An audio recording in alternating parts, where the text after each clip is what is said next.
Olá, meu irmão, minha irmã, sejam todos bem-vindos. Meu nome é Jutai Costa.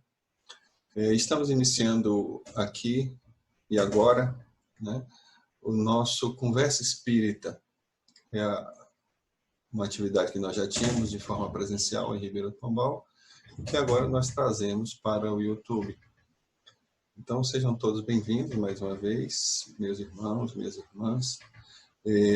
Solicito a todos vocês que se inscrevam no nosso canal Web TV Espiritismo. Isso facilitará a nossa comunicação com vocês quando houver a produção de cada novo vídeo. E eu peço também a vocês que, gostando da produção, que dê o seu like, né? Esse like é muito importante para que nós tenhamos um incentivo para continuar na difusão da doutrina dos espíritos. Então vamos lá. Hoje nós começamos falando um pouco, né, trazendo um pouco do assunto que toma conta de nossas mentes em função da Covid-19 ou do coronavírus, como queira. Nós pretendemos fazer aqui uma série de pequenos vídeos esclarecendo sobre um tema maior, né? O nosso tema que nos orienta, que nos dá direção para esses vídeos e que deve dar o nome também à playlist de vídeos, é que tempos são estes, né? Nós queremos, utilizando-nos da doutrina dos espíritos, trazer esclarecimentos importantes para que tenhamos mais conforto no enfrentamento, né, desses desafios que esses tempos nos impõem. E assim, é importante a gente perceber, independente de quem sejamos, todos nós, de uma certa forma, idealizamos a nossa existência, né? Todo mundo deseja que sua existência seja mais tranquila, né? Seja mais, digamos assim, homogênea e tranquila possível, né? De maneira geral. Claro que existem exceções nesse pensamento. E quando nós idealizamos tanto as nossas realizações como as nossas relações, né? Quem não idealizou um casamento perfeito, né? Quem não idealizou o namoro, digamos assim, dos sonhos, né? Quem não pensa em ter o melhor dos patrões, em ter seus subordinados todos de acordo com aquilo que você pensa e com os seus princípios. Isso é natural do ser humano, idealizar, né, relações, idealizar realizações. E quando a gente fala em realizações, vamos lembrar daquilo que é fundamental na vida. A profissão que nós escolhemos, né? Você sempre idealiza ter sucesso na sua profissão. Você idealiza um casamento perfeito, como eu já disse. Você idealiza que seus filhos sejam saudáveis e que sejam, digamos, fontes só de alegrias. Isso tudo é natural no ser humano, essa idealização e esse querer o bem, querer o bom, né? Mas, independente de sermos previdentes, organizados, laboriosos e até disciplinados, inevitavelmente nós seremos sacudidos por surpresas da vida, né? Às vezes surpresas muito agradáveis, mas muito frequentemente surpresas não tão agradáveis assim, e que nos demonstram que a vida não está totalmente sob nosso controle, não é verdade? Quando nós falamos de surpresas, é importante a gente lembrar que nós viveremos momentos em vários degraus de nossas existências. Nós viveremos esses percalços, né? Essas surpresas. E essas surpresas terão variadas escalas de grandeza. Inclusive, terão alcances muito variados também, né? Desde o nosso plano pessoal, e a gente tem dificuldade de identificar algumas dessas surpresas desagradáveis, como a perda de um emprego, o afastamento forçado de um ser que nós amamos. Mas também isso pode ter um alcance a nível regional, a nível nacional, no plano socioeconômico, né, ou no plano, digamos assim, geológico, geográfico, mas às vezes essas surpresas também podem atingir escalas globais, né? E quando a gente fala em escala global, o nosso momento é um exemplo fantástico, né? Vivemos hoje conflitos impressionantes. Há algum tempo atrás, nós tínhamos, por exemplo, uma situação que era muito perceptível no plano nacional nosso.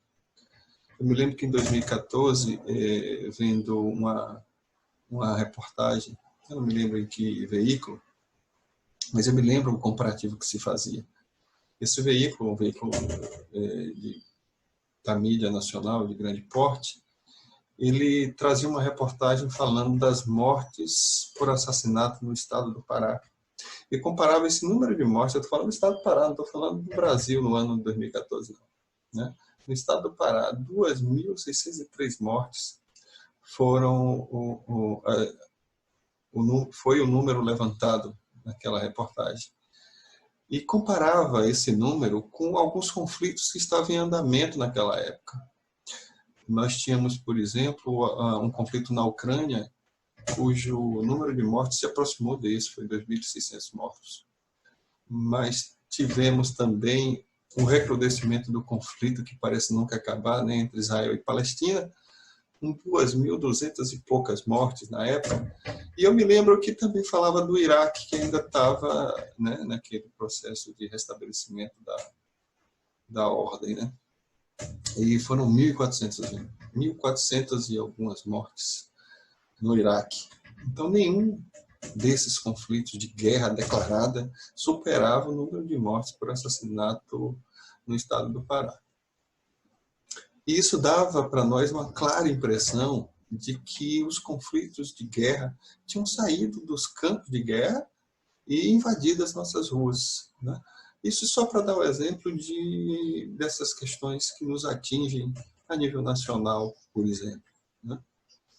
Então, é um exemplo de escala. E eu me lembro também, se eu não me engano, em 2015, me perdoem a data, mas não é o mais importante, mas eu me lembro do 2009, do Ebola.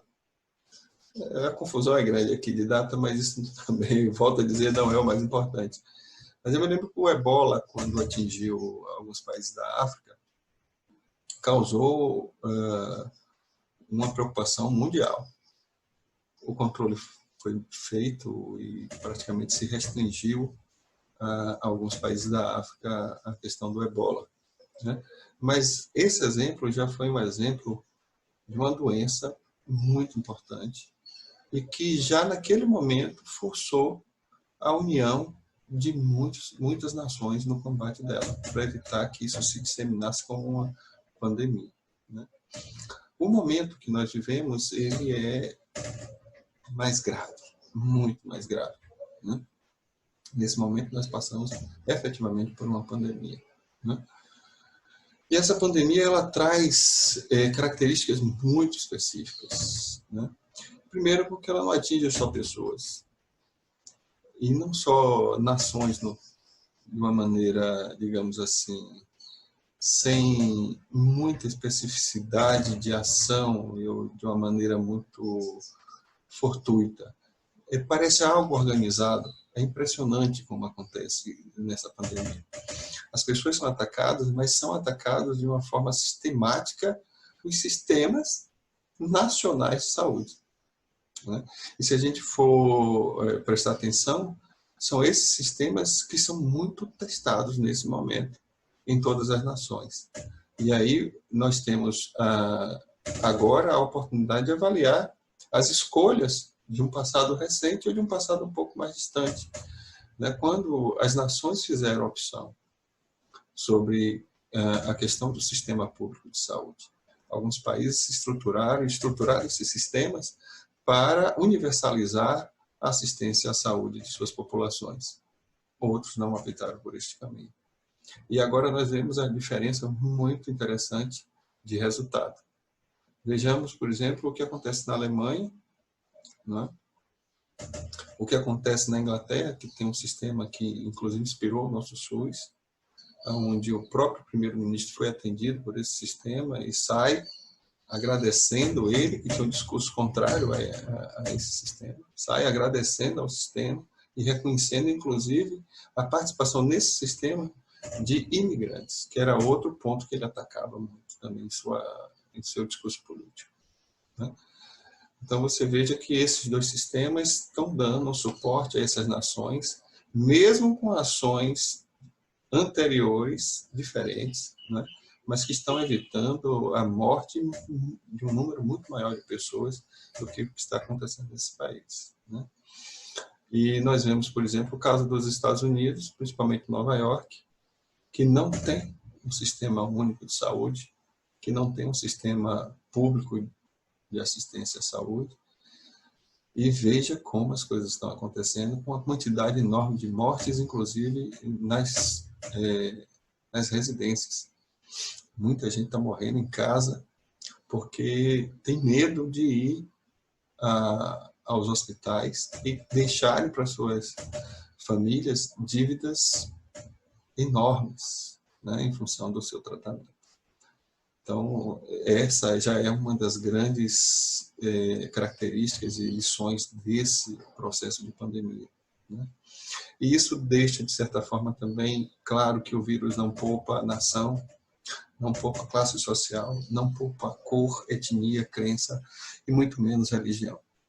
Esse vírus está para todos nós.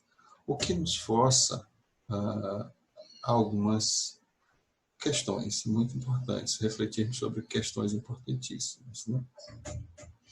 Esse vírus nos força as pessoas e força as sociedades a fazerem escolhas importantes agora. E essas escolhas serão determinantes sobre o resultado, principalmente em questão de número de mortes em cada nação.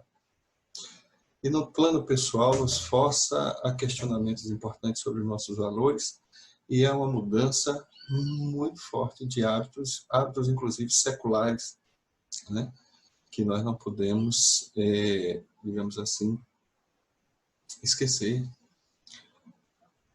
Quem de nós não sente falta, por exemplo, de uma aproximação maior com aqueles que amamos agora? E nos vemos, de certa forma, impedidos, porque essa aproximação pode significar, né, o risco de vida dessas pessoas, né? Quem tem, então, seus amores com faixas etárias superiores aos 60 anos, mais sofrida ainda se dá essa relação nesse momento. Então, o coronavírus, né, ele tem nos forçado a modificar hábitos e a fazermos reflexões importantes sobre os nossos valores.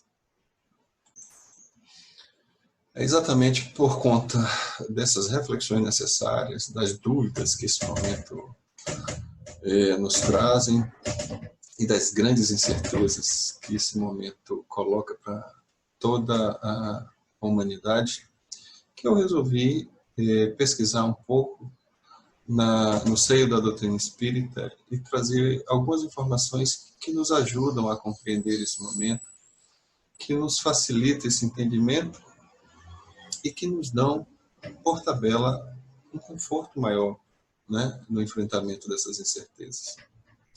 Então, começamos agora, a partir desse momento, a trazer alguns esclarecimentos. Esse primeiro encontro nosso, nele eu busco trazer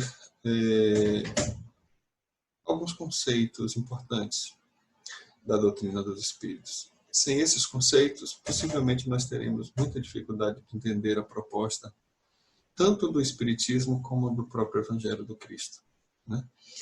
E dentre esses conceitos, que eu acho muito importante que a gente traga, está o conceito de Deus, né? O conceito da divindade que nós tivemos construído ou reconstruído pelos Espíritos, mas que é o mesmo conceito de Deus de Jesus, E a que conceito nós estamos nos referindo, né?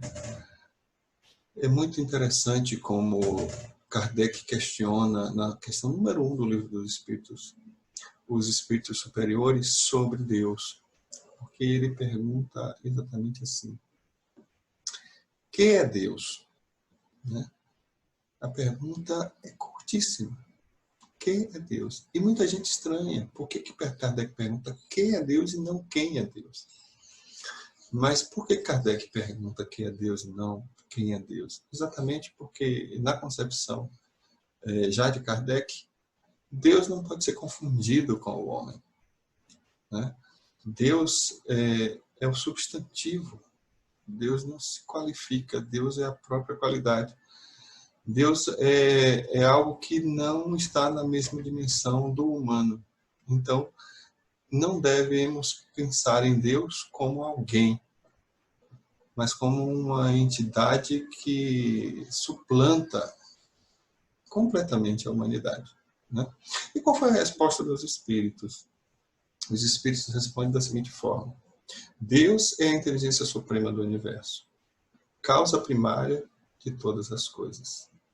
Ou seja, eles trabalham duas questões muito importantes para o nosso conceito de Deus. Primeiro, quando ele fala que Deus é a inteligência suprema e conclui dizendo que Deus é a causa primária, ele está querendo dizer que toda a criação não pode ser fruto do caos, do acaso, mas que, ao contrário, é fruto de algo planejado, de uma inteligência que está muito além da nossa concepção, que é uma inteligência suprema, né? Então, quando se pergunta, peraí, então o espiritismo é criacionista, ele não é evolucionista? Eu vou dizer, não.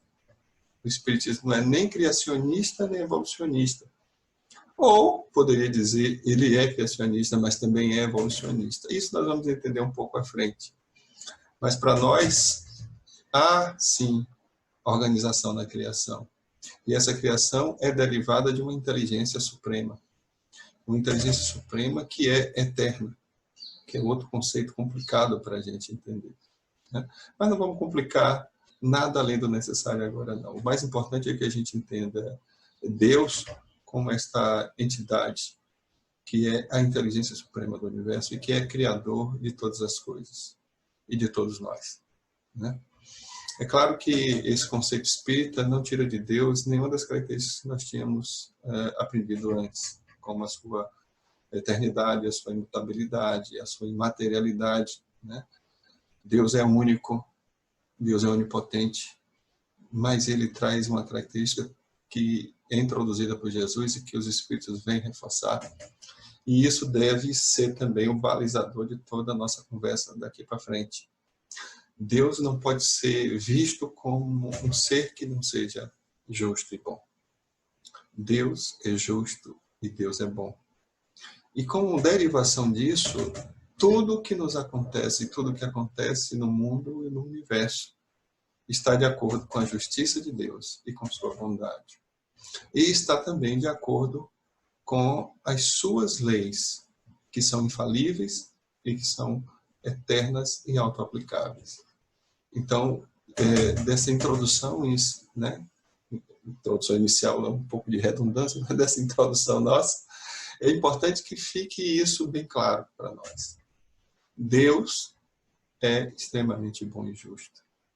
E Deus cria e procura incentivar o desenvolvimento de sua criação dentro de leis que são também justas, que são infalíveis e que são para absolutamente tudo e para todos. São leis universais que se aplicam a todo o universo, a todo o cosmos, e não só a alguns privilegiados.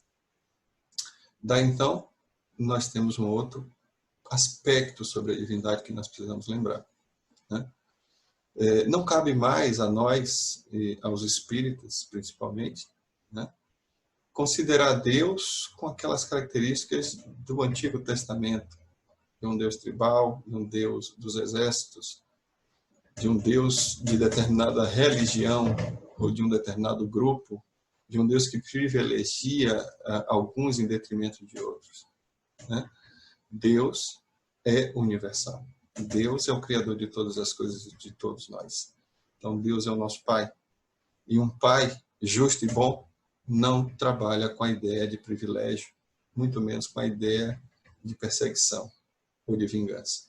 Então, o conceito desse Deus que o Espiritismo resgata do cristianismo, é um Deus bom e justo, né? E não um Deus implacável, um Deus perseguidor. Deus é bom, Deus é justo. Isso deve ficar, porque isso balizará a nossa conversa daqui para frente. Outro aspecto que deriva da própria definição que os Espíritos nos dão de Deus é a criação.